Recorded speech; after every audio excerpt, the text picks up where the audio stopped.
Hello Sujatha, బాగున్నావా? బట్టల దుకాణంలో చీరలు చూస్తున్న సుజాత భుజం మీద చెయ్యి వేసి ఆప్యాయంగా పలకరించింది డాక్టర్ అన్నపూర్ణ. హలో మీరా? ఏమిటి ఊళ్ళో లేదా? ఈ మధ్య 2-3 సార్లు ఫోన్ చేస్తే లేదన్నారు. సుజాత మర్యాదగా అంది. అవును, 3 నెలలు సూపర్ స్పెషాలిటీ కోర్స్ కోసం లండన్ వెళ్ళాను. ఓ అదా, అందుకే మీరు లేదు అన్నారు మీ క్లినిక్కి ఫోన్ చేస్తే. ఏమిటి, ఎనీ ప్రాబ్లం? డాక్టర్ సుజాత వంక సూటిగా చూస్తూ అడిగింది. ఓసారి మీ దగ్గరికి రావాలని మాట్లాడాలని. సరే, రేపు క్లినిక్కి రా. 12 తర్వాత కాస్త ఖాళీ ఉంటుంది అప్పుడు, లేదంటే ఆదివారం సాయంత్రం ఇంటికి రా. వద్దులేండి, మీకు దొరికేదే ఒక పూట.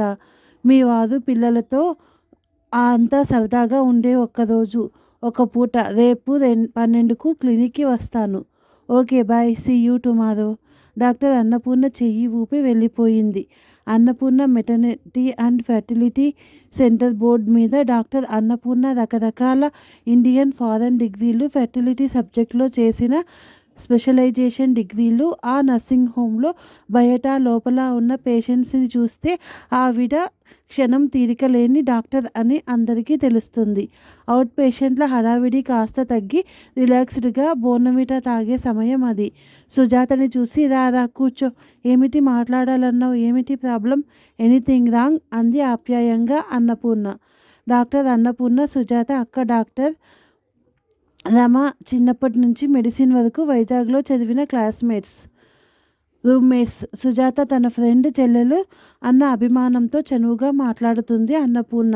ఏం లేదు, కిందటిసారి మీ దగ్గర చెకప్ చేయించుకున్నాక ఆయనని 3 నెలలు వాడమని మందులు రాశారట కదా. మందులు వాడినా నో రిజల్ట్. మరోసారి టెస్ట్ చేసి పొజిషన్ ఇంప్రూవ్మెంట్ అయ్యిందో లేదో చూస్తారా? సుజాత కాస్త ఆసక్తిగా చూస్తూ అడిగింది. డాక్టర్ అన్నపూర్ణ అర్థం కానట్టు మొహం పెట్టింది. ఏదో మందులు వాడితే ఇంప్రూవ్మెంట్ అవుతుందనలేదు. నేనేం హోప్ ఇవ్వలేదే. సరే, మందులు వాడితే నష్టం లేదు, పోనీ ట్రై చేద్దాం అనుకున్నాను, కానీ లాభం లేదు. సుజాత, ఏదో కాస్త తక్కువ కౌంట్ ఉంటే మందులు హెల్ప్ చేస్తాయి. అంత తక్కువ కౌంట్ ఉంటే మందులు వాడినా ప్రయోజనం లేదు, ఏదో మిరాకిల్ జరిగితే తప్ప. ఈసారి సుజాత ఆశ్చర్యంగా చూసింది. అంటే 55 మిలియన్ కౌంట్ కూడా తక్కువ కిందే వస్తుందా? ఎక్కడో చదివాను 30-35 మిలియన్ చాలు ప్రెగ్నెన్సీ రావడానికి అని. మెటిలిటీ తక్కువ ఉందా? సుజాత అనుమానంగా అడిగింది. మరోసారి ఆశ్చర్యంగా చూసింది అన్నపూర్ణ. 55 మిలియన్లా? అంత ఉంటే ప్రాబ్లం ఏమిటి? 55 కౌంట్ ఉందని ఎవరన్నారు? ఆయన రిపోర్ట్లో మీరిచ్చిన రిపోర్ట్ చూపించారు. 55 మిలియన్ కౌంట్ అని రాసి ఉంది. మెటిలిటీ కూడా సరిగ్గా గుర్తులేదు, కానీ బాగానే ఉందన్నారు. అన్నీ సరిగ్గానే ఉన్నాయి, ఇంకా భగవంతుడిదే భారం అన్నారు. I don't understand what your talking. నేను ఇచ్చిన రిపోర్ట్లో 10 మిలియన్ స్మెల్ కౌంట్, 10% మెటిలిటీ అని ఉంటే 55 అంటావేంటి? అంత కౌంట్ ఉంటే అసలు ప్రాబ్లం ఏం లేనట్టే కదా. నువ్వు అసలు ఆ రిపోర్ట్ చూసావా? మా క్లినిక్దేనా ఇంకేదన్నానా? ఏది? ఆ రిపోర్ట్ తీసుకురా, రేపు చూద్దాం. నాకు బాగా గుర్తుంది, రమ ప్రత్యేకంగా ఫోన్ చేసి చెప్పిందని 1-2 సార్లు అన్ని టెస్టులు స్వయంగా చేశాను. సారీ సుజాత, ఎక్కడో పొరపాటు జరిగినట్టుంది. ఎనీహౌ, ఆ రిపోర్ట్ మరోసారి చూద్దాం, తీసుకురా. మీ వారి రిపోర్ట్ తీసుకెళ్ళడానికి వచ్చినప్పుడు ఆయనతో స్పష్టంగా అన్ని వివరాలు చెప్పాను. నీకు ఆయన చెప్పలేదా? పిల్లలు పుట్టే అవకాశం ఆల్మోస్ట్ నీల్ అని చెప్పాను. నీలో ఏ లోపం లేదు, మీ ఆయనలో లోపం అన్నది స్పష్టంగా చెప్పాను. సరే, మరీ నిరాశపడడం ఎందుకని, ఈ మందులు 3 నెలలు వాడండి, తర్వాత మరోసారి సెమెన్ టెస్ట్ చేద్దాం అని చెప్పాను. 3 నెలల తర్వాత ఆయన మళ్ళీ రాలేదు. ఈలోగా నేను ఇంగ్లాండ్ వెళ్ళాను. సుజాత మొహం పాలిపోయింది డాక్టర్ చెప్పింది విని. ఎంత మోసం, ఎంత అబద్ధం! అంతా సరిగా ఉందని రిపోర్ట్ చూపించితే నమ్మింది తాను. అన్నీ సరిగ్గా ఉన్న భార్యాభర్తలిద్దరిలో లోపం లేకపోయినా ఒక్కోసారి గర్భం రాదు. దానికి కారణం మెడికల్ హిస్టరీలో కనుక్కోబడలేదు. బహుశా భగవంతుడి దయ అంటే ఇదేనేమో అని డాక్టర్ అన్నట్టు చెబితే అందుకే తాను మళ్ళీ డాక్టర్ని అడగలేదు. ఏదో మాటలు వేసుకుంటుంటే ఏమో దేవుడి దయ వల్ల గర్భం వస్తుందేమో అనుకుంది. ఈ విషయం భగవంతుడిదే మీదే భారం వేసింది. అన్నపూర్ణని నిన్న చూడకపోతే మళ్ళీ ఈ ప్రసక్తి వచ్చేది కాదు. ఊరకే మరోసారి అడుగుదామన్నట్టు తాను అడిగింది. ఎంత దగ, ఎంత మోసం! తను నమ్మించి ఫూల్ చేశాడు. లోపం తనలో ఉంచుకొని ఇలా అబద్ధం చెప్తాడా? సుజాతలో అవమానం, కోపం, కసి పెరిగాయి. మాడిపోయిన సుజాత మొహం చూసి, సారీ సుజాత, మీ వారు నీకు అంతా చెప్పి ఉంటారనుకున్నాను. లేకపోతే నేనే నీకు డైరెక్ట్గా ఫోన్ చేసి చెప్పేదాన్ని. మీ అక్కకి కూడా మీరు ఎలాగో చెప్తారని నేను ఫోన్ చేయలేదు, డాక్టర్ నొచ్చుకుంటూ అంది. మా అక్కకి నేను కూడా అంతా సరిగా ఉందన్నారు అంటూ రిపోర్ట్ల గురించి రాశాను. తాను భగవంతుడి దయ అనుకో అని రాసింది కూడా. ఈయన ఇంత అబద్ధం ఆడతారని అనుకోలేదు విషణ్ణ వదనంతో అంది. సారీ, ఆయన ఇలా చేస్తారని నేను ఊహించలేదు. ఉండండి, నాకెందుకు ఇలా అబద్ధం చెప్పారో, ఇంత మోసం ఎందుకు చేస్తారో వెళ్ళి నిలదీస్తాను సుజాత కోపంగా అంది. ఉండు, తొందరపడకు, ముందు నన్ను ఆ రిపోర్ట్లు మళ్ళీ ఒకసారి చూడని. రేపు పట్టుకురా.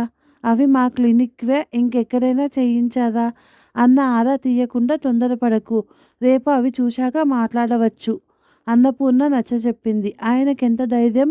మీరు నాకు తెలిసినవారు, మిమ్మల్ని మళ్ళీ అడుగుతానేమోనన్న భయం లేకుండా కూడా ఇంత అబద్ధం చెప్పారు. బహుశా రిపోర్ట్ చూసి నీవు నమ్మి సమాధానం పడతావనుకొని ఉంటారు. ఆయనతో ముందే గొడవ పడకు, రేపు రిపోర్ట్ తీసుకురా. సుజాత భుజం తట్టింది డాక్టర్ ఓదార్పుగా. సాయంత్రం ప్రభాకర్ ఇంటికి వచ్చేసరికి గదిలో పడుకొని ఉన్న సుజాతని చూసి, ఏం తొందరగా వచ్చేసావు, బ్యాంకుకి వెళ్ళలేదా అన్నాడు కాస్త ఆశ్చర్యంగా. రోజు ప్రభాకర్ కంపెనీకి 8:30కే వెళ్ళిపోతాడు. సుజాత బ్యాంకుకి 10 గంటలకు వెళ్ళి కనుక మళ్ళీ లంచ్ టైం ఓ గంట, సాయంత్రం 6 గంటలకి వస్తుంది. అప్పటికి సాధారణంగా ప్రభాకర్ ఇంటికి వస్తాడు. సుజాత ముభావంగా వెళ్ళలేదు. ఇవాళ ఒంట్లో కాస్త బాగలేదు అంది. ఏమైంది, జ్వరమా? వాడిన ఆమె మొహం చూసి అడిగాడు. ఏం లేదు, కాస్త తలనొప్పి. ఇంకా మాటలు పెంచకుండా గదిలోకి వెళ్ళిపోయింది. రాత్రి కూడా సుజాత మామూలుగా లేకపోవడంతో ఏమిటి సంగతి, మళ్ళీ అత్తాకోడళ్ళు దెబ్బలాడుకున్నారా హాస్యంగా అన్నాడు. సుజాత చురచురా చూసి అతి కష్టం మీద మాట తుల్లకుండా అదుపులో ఉంచుకొని నోటిని ప్రభాకర్ని నిలదీసి కడిగి పారేయాలని ఎంతో అనిపించినా ఒక్కరోజు ఓపిక పట్టి అసలు సంగతి పూర్తిగా తెలుసుకునే వరకు ఆ ప్రసక్తి తేరాదు అనుకుంది. ఉదయం నుంచి మనసు ఉడికిపోతుంది సుజాతకి. అసలు లోపం తనలో ఉంచుకొని లోకం ఎదుట తనని దోషిగా నిలబెట్టాడు. ఉన్న విషయం చెబితే సానుభూతితో అర్థం చేసుకొని ఏ పిల్లను పెంచుకునేవారు. అతనిలో లోపం అతను కావాలని చేసింది కాదు కదా. చెబితే తానే మొగుణ్ణి వదిలేసి పోదు కదా. తన దగ్గర లోటు ఉన్నా ఒప్పుకోవడానికి మగ అహం అడ్డొచ్చినట్టుంది. పిల్లలు కలగకపోవడానికి కారణం అతను అంటే అందరికీ చులకన అవుతానన్న భయం కాబోలు. ఇన్నాళ్ళు పిల్లలు కలగకపోతే ఆడదాన్ని గొడ్డాలు అంటూ దోషిగా నిలబెట్టేవారు. ఇప్పుడు అన్ని రకాల పరీక్షలకి వీలు వివరం కలిగాక, మగాడిలో లోపం కనిపెట్టాక ఆడదాన్ని నిందించడం కాస్త తగ్గిన అవకాశం ఉన్నంత వరకు లోపం తనలో అని బయట పెట్టకుండా చూసుకుంటారు మగాళ్ళు. ఇదే తనలో లోపం ఉంటే ప్రభాకర్ ఎలా రియాక్ట్ అయ్యేవాడు? అత్తగారు సాధించి చంపేది. ఇంకా పిల్లలు కలగకపోతే ఆ బాధని వదిలించుకొని ఇంకో పెళ్లి చేసుకునే వీలు లేకపోయినా సాధించి ఉండేది. అసలు పెళ్ళయ్యాక ఓ ఏడాది పిల్లలు వద్దనుకొని ఫ్యామిలీ ప్లానింగ్ మాతలు వేసుకుంది. 2వ ఏడు మాతలు అయినాక నార్మల్ అయ్యి మళ్ళీ గర్భం రావడానికి టైం పడుతుందని పెద్దగా ఎదురు చూడలేదు, బాధపడను లేదు. 2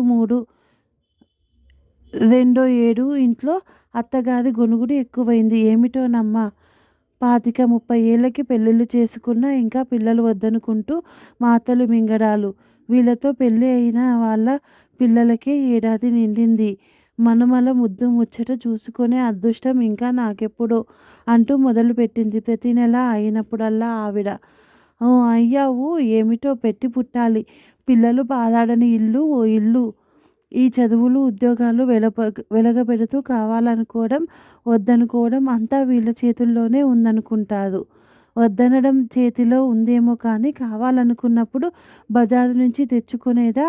వద్దు వద్దు పిల్లలు వద్దు అంటే నెత్తి మీద తదాస్తు దేవతలు ఉంటారు. అలాగే అవుతుంది మరి అనేది. ఆవిడ ఆరాటం అర్థం అయినా తానేం చేస్తుంది? ఏడాది వద్దనుకుంది కానీ ఈ ఏడాది నుంచి కావాలనుకుంటున్నారుగా. తాము ఆవిడన్నట్టు కావాలనుకున్నప్పుడు అవదేమో. 2 ఏళ్ళు నిండిపోయాయి. తనకు పిల్లలు కావాలని, తల్లి కావాలని బలంగా కలుగుతుంది.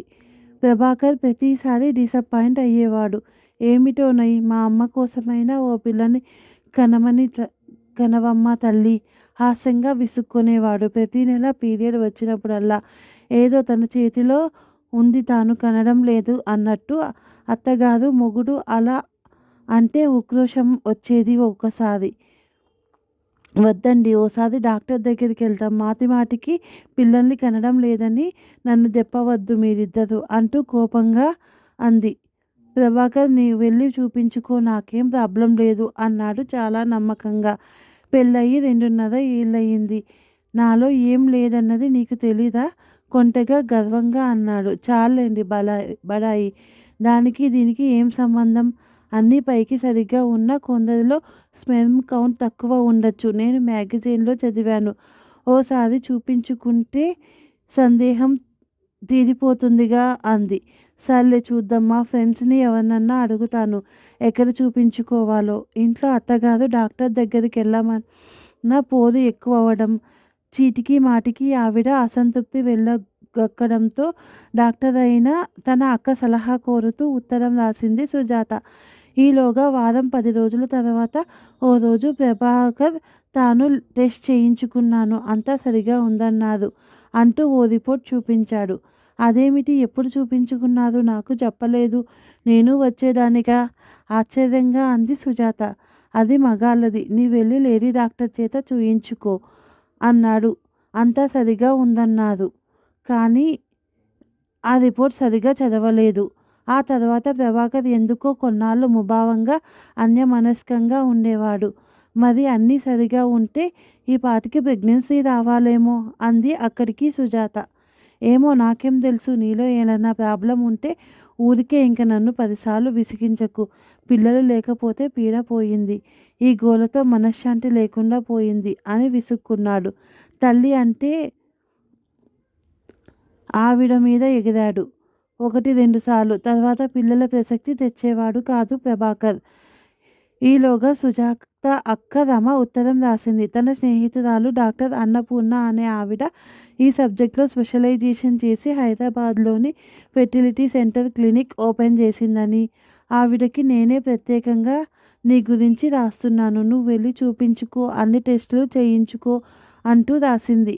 ఆవిడతో అపాయింట్మెంట్ ఫిక్స్ చేసుకొని వెళదాం పదండి అంది సుజాత ప్రభాకర్తో. ప్రభాకర్ అనవసరమైన దానికంటే ఎక్కువ విసుగు చూపని, అబ్బా ఎన్నిసార్లు టెస్ట్ చేయించుకోవాలి? నేను చేయించుకున్నాను కదా, నువ్వు వెళ్ళి చేయించుకో అన్నాడు. సుజాత ఒంటరిగానే వెళ్ళి కలుసుకుంది.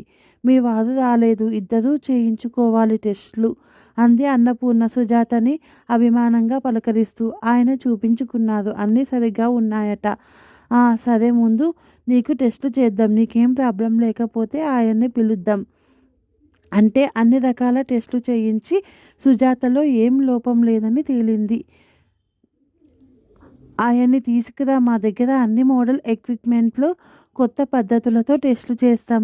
ఇది వరకు ఆయన ఎక్కడ చూయించుకున్నారో 1-2 సార్లు చెయ్యాలి ఈ టెస్టులు. ఏదన్నా ప్రాబ్లం ఉంటే మందులతో, కొందరికి చిన్న సర్జరీలతో సరి చేయవచ్చు. ఆయన్ని చూడకుండా ఇదంతా చేయలేం కదా. సాధారణంగా ఏ ప్రాబ్లం లేని దంపతులకు పీరియడ్స్ రెగ్యులర్గా వచ్చే వాళ్ళకి ఏడాది లోపల ప్రెగ్నెన్సీ రావాలి. 3 ఏళ్ళు అయ్యిందంటే ఆలోచించాలి, పరీక్షలు చేయాలి అందావిడ స్పష్టంగా. ఇంటికెళ్ళి అంతా చెప్పింది సుజాత. ప్రభాకర్ చాలా చిరాకు పడ్డాడు. ఎన్నిసార్లు పరీక్షలు? నాకేం లేదు అంటూ ఎగిరాడు. సుజాతకి కోపం వచ్చింది. అత్తగారికి చెప్పింది. ఇదిగో అత్తయ్య, నాలో ఏం లోపం లేదని తేల్చారు. మీ అబ్బాయిని తీసుకురమ్మంది ఆవిడ.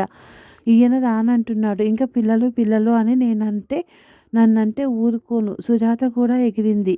ఆవిడ కొడుకుని చివాట్లేసి బతిమలాడి బలవంతంగా పంపించింది డాక్టర్ దగ్గరికి. ఇద్దరూ కలిసి వెళ్ళారు.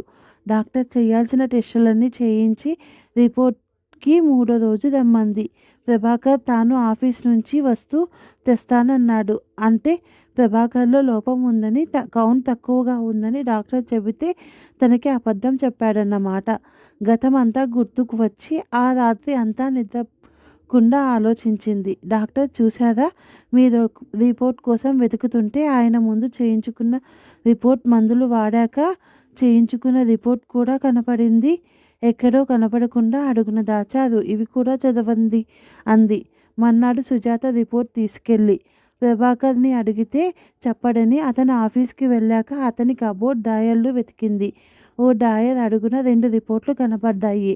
ముందు దాంట్లో 12 మిలియన్లు, మెటిలిటీ 10% అంటూ ఏవేవో ఉన్నాయి. డాక్టర్ అన్నపూర్ణ 2 రిపోర్ట్లు జాగ్రత్తగా పరిశీలించింది.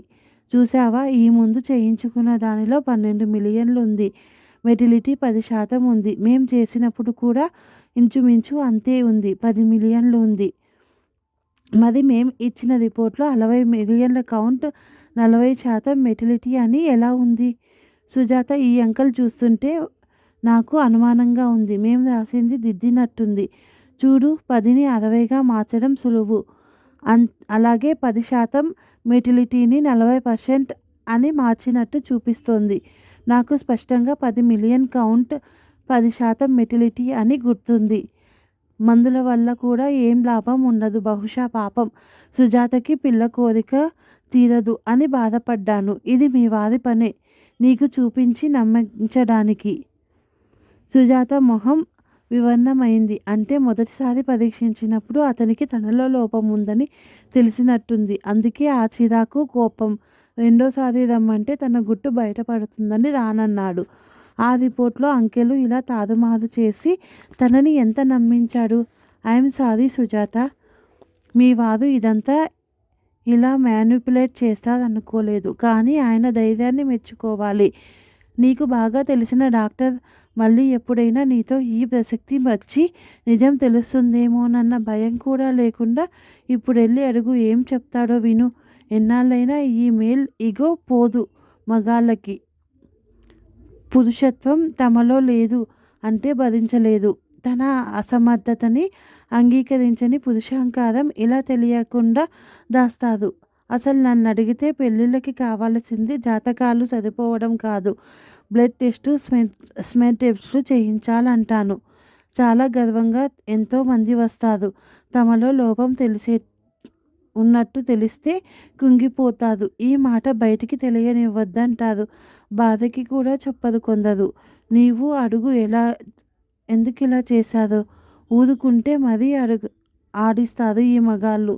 సుజాత ఏదో నిశ్చయించుకున్న దారిలో అడగను, ఏం తెలియనట్టే నేను ఊరుకుంటాను అంది. అన్నపూర్ణ ఆశ్చర్యంగా చూసింది. డాక్టర్ గారు, నేను తల్లిని కావాలి. ఎలాగైనా నాకు బిడ్డ కావాలి. బిడ్డను కంటాను. సుజాత మొహంలో దృఢ నిశ్చయం.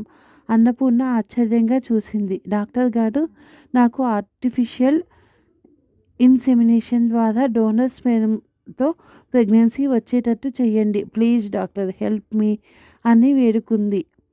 అదేలా సుజాత, మీ వారి పర్మిషన్ లేకుండా? ఆశ్చర్యంగా అంది డాక్టర్. అవసరం లేదు డాక్టర్, నేను చెబుతున్నాను సుజాత దృఢంగా అంది. రూల్స్ ఒప్పుకోవు సుజాత. మీ వారు నీవు ఇద్దరూ కలిసి ఇష్టపడాలి. అది అంత సులువు కాదు. మంచి డోనర్ స్పెర్మ్తో ప్రయత్నించాలి. ఒక్కసారితో గర్భం వచ్చేయదు. కనీసం 2-3 సార్లు ప్రయత్నించాలి. నెలలో అండం విడుదల, అది లెక్కగట్టి చాలా తతంగం ఉంది దానికి. పోనీ మీ వారితో చెప్పి ఇద్దరూ నిర్ణయించుకోండి. మీ ప్రయత్నం మీరు చేయండి డాక్టర్. మా వారికి ఏం చెప్పాలన్నది నేను చూసుకుంటాను. అది నాకు వదిలిపెట్టండి అంటూ సుజాత బతిమాలాడింది. అంటే అదెలా సుజాత? ఆయనకి సంగతి తెలిస్తే డాక్టర్గా నేను దోషినవుతాను. పోలీస్ కంప్లైంట్ ఇచ్చి శిక్షించే హక్కు కూడా ఉంటుంది. ప్లీజ్, నా కోసం మీరు చిన్న సాయం చేయండి డాక్టర్. ఆయనకి ఏం లోపం లేదని కదా చెప్పుకున్నారు. నాకు ప్రెగ్నెన్సీ వస్తే నన్ను ఎలా అవమానిస్తారు, ఎలా నిలేస్తారు? దేవుడు దయ తలిచాడు అంటాను. Tit for tat. ఆయన చేసిన మోసానికి నేను మోసం చేస్తాను కసిగా అంది సుజాత. సుజాత పాయింట్ అర్థమై ఆలోచనలో పడింది డాక్టర్. ఇది రిస్క్తో కూడుకున్నది. ఇది నీ సొంత ఆలోచన. నాకేం సంబంధం లేదు. నీ ఇష్ట ప్రకారం చేయించుకున్నట్టు నీవు ఓ కాగితం ఇవ్వాలి. రేపు ఏదన్నా అనుకోనిది జరిగినా బ్లేమ్ నీవు తీసుకోవాలి. ఇది కూడా నీకోసం ఎంతో సాహసం చేయాలి. నేను అన్నిటికీ సిద్ధం. ఈ విషయం మీకు నాకు తప్ప ఎవరికీ తెలియకూడదు. మీ ప్రయత్నం మీరు చెయ్యండి. ఖర్చు బాధ్యత నాది. సుజాత అన్నపూర్ణ చెయ్యి పట్టుకుంది. అన్నపూర్ణ సగం అంగీకారంతోనే తల ఊపింది. 3 నెలల తర్వాత పీరియడ్స్ మిస్ కాగానే సుజాత వెళ్ళి చూపించుకుని ప్రెగ్నెన్సీ టెస్ట్ కన్ఫర్మ్ చేసుకుంది. ఆ రాత్రి ప్రభాకర్ రాగానే గదిలో సంబరంగా సినిమాటిక్గా సిగ్గుపడుతూ, మన కోరిక ఇన్నాళ్ళకి తీరిందండి. దేవుడు ఇన్నాళ్ళకి దయ తలిచాడు. నాకు నెల తప్పిందండి. వారం రోజుల బట్టి అనుమానంగా ఉంటే ఈరోజు వెళ్ళి టెస్ట్ చేయించుకున్నా. కన్ఫర్మ్ అయ్యింది గోముగా అంది. ప్రభాకర్ ఒక్క క్షణం తెల్లబోయాడు. Shocking news విన్నట్టు కలవరపడిపోయాడు. మొహంలో రంగులు మారిపోయాయి. అదేమిటి, అది ఎలా అయ్యింది అన్నాడు తడబడుతూ. ఎలా అవడం ఏమిటి, భలేవారే, మొగుడు పెళ్ళాలు కాపురం చేస్తే పిల్లలు పుట్టరా? అది కాదు ఇప్పుడెలా, ఇన్నాళ్ళకి అంటూ తడబడిపోయారు. ఏదో ఇప్పటికన్నా అయ్యింది. డాక్టర్ ఏ లోపం లేదన్నారు. దేవుడి మీద భారం వేయమన్నారుగా. ఏమిటో అన్నీ మన చేతిలో ఉన్నాయనుకొని విర్రవీగుతాం. పుట్టుక చావు మన చేతుల్లో ఏముంది? ఎప్పటికి జరగాలని ఉందో అప్పటికి జరిగింది. అమ్మయ్య, ఇంకా ఈ శుభవార్త మీ అమ్మగారికి చెప్పాలి సంబరంగా అంది. సుజాత డాక్టర్ దగ్గరికి వెళ్ళావా? ఆవిడ ఏమంది నసుగుతూ అన్నాడు. యూరిన్ టెస్ట్ చేయించి కన్ఫర్మ్ చేసి చెప్పింది. ఇంకేం జరిగినట్టు మామూలుగా అంది. అతని మొహం నల్లబడింది. ఏమనాలో తోచలేదు. మనసులో రకరకాల భావాలు, అనుమానాలు. సంభవం ఎలా అయ్యింది? సుజాత ఏం చేసింది? ఈ బిడ్డ తనదేనా లేక సుజాత ఏదన్నా కాని పని చేసిందా? ఏమిటండి అలా ఆముదం తాగినట్టు మొహం పెట్టారు? ఈ వార్త విని ఎంతో సంతోషిస్తారనుకున్నాను. మీకేం సంతోషం కలగడం లేదా? బుంగమూతి పెట్టింది. అది కాదు, ఏదో నమ్మకం కలగడం లేదు. ఇన్నాళ్ళు అవనిది ఇప్పుడు ఎలా అయిందా అని సంతోషం కంటే ఎందుకయిందన్న సందేహం ఎక్కువగా ఉన్నట్లుంది. ఆలోచనలు చాలించి ఈ శుభవార్త అత్తగారికి చెప్దాం రండి. ప్రభాకర్ బలవంతంగానే చెయ్యి పట్టుకుని తీసుకెళ్ళింది. మిస్టర్ ప్రభాకర్ గర్భం ఇన్నాళ్ళు రాలేదు, ఇప్పుడు ఎందుకు వచ్చింది అన్నదానికి ఏ డాక్టరు జవాబు చెప్పలేదు. అన్నపూర్ణ నవ్వుతూ అంది. అది కాదు, రిపోర్ట్ చూసి ఇంపాసిబుల్ అన్నారు కదా. 10 మిలియన్ కౌంటుతో గర్భం వస్తుందా? సందేహంగా చూస్తూ అడిగాడు. ఏమో, ఆ మధ్య మీరు మందులు వాడారు కదా, సడన్గా అప్పుడప్పుడు కాస్త కౌంట్ ఎక్కువ అవుతూ ఉంటుంది, తగ్గుతూ ఉంటుంది.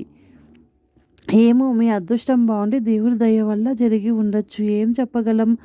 అన్నపూర్ణ నిర్వికారంగా అంది. ఇంకేం అనాలో ఇంకేం అడగాలో తెలియక మనస్సులోనే అనుమానం తొలగిపోక ఇబ్బందిగా చూస్తూ లేచాడు. అన్నపూర్ణ నవ్వుకుంది. చూడండి మిస్టర్ ప్రభాకర్, అనవసరమైన ఆలోచనలు పెట్టుకోకుండా భగవంతునికి ఇచ్చినది స్వీకరించండి. Wish you all the best. సుజాతని నెలకోసారి చెకప్కి పంపుతూ ఉండండి అంది. డాక్టర్ గారు, పాపం మా వారి అవస్థ చూస్తే నాకు జాలేస్తుంది. నేను ఎవరితోనన్నా సంబంధం పెట్టుకుని కంటున్నానేమో అన్న ఆయన అనుమానం. నేను ఇలా ధైర్యం చేసి మీ సహాయంతో గర్భం దాల్చాలన్న ఊహే ఆయనకు వచ్చినట్టు లేదు. నా శీలం మీద కొంచెం అనుమానం. ఒకవేళ నిజంగానే తన వల్లే గర్భం వచ్చిందా అన్న సందేహంలో కొట్టుమిట్టాడుతున్నారు పాపం. ఈ వార్త విన్న దగ్గర నుంచి ఆయన మొహం చూడాలి. సుజాత నవ్వుతూ అంది. I must congratulations you. చాలా తెలివిగా స్టార్ట్ చేసావు. ఇంత ఇద్దరం కష్టపడ్డందుకు ఫలితం దొక్కింది. పాపం మీ వారి సందిగ్ధత తీరేది కాదు. ఆవిడ నవ్వింది. మొదట ఆయన రాగానే ఏం అంటారోనని భయపడ్డాను కాసేపు. ఉండనియండి అలాగే. ఈ అనుమానం నన్ను మోసం చేసినందుకు ఈ శిక్ష చాలు ఆయనకు. జీవితాంతం ఈ బిడ్డ తనదా కాదా అన్న అనుమానంతో కక్కలేక మింగలేక పడే అవస్థ చాలు ఆయనకు. భార్య దగ్గర నిజం దాచి తెచ్చుకున్న అవస్థ ఇది. నిజంగా చెబితే హాయిగా ఏ బిడ్డనో తెచ్చి పెంచుకునేవాళ్ళం. ఈ మాత్రం దానికి మగ అహంకారాలు భార్యని మోసం చేద్దాం అనుకుంటున్నందుకు ఈ శిక్ష చాలంటాను సుజాత అంది. అన్నపూర్ణ అంగీకారంగానే తల ఊపింది. Thank you for watching. ఈ కథ నచ్చినట్టయితే లైక్ చేయండి, షేర్ చేయండి, సబ్స్క్రైబ్ చేయండి. Thank you.